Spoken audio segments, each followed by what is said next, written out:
Good morning everyone! Happy Sunday and happy Hinamatsuri today sa buong Japan. Yan, gumawa ako ng chirashi sushi cake para kay Kulets na ginawa ko siyang Hinamatsuri na mukha. Ayan, napakagandang tingnan, di ba? Napaka-colorful and napaka-simple po niya.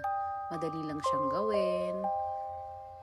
Ayan, lagyan ko siya ng mga ikura and yung maliliit na itlog ng salmon. At saka, 2 itlog na pugo na ginawa kong mukha. Ayan. Diba, mukha po siyang Hinamatsuri. Napakaganda pong tingnan. Sana pagising ni Kulit matuwa yun dahil nire-request niya to eh. Naggawa ko siya ng chirashi sushi. Ayan, napakasarap niyan. Super sarap.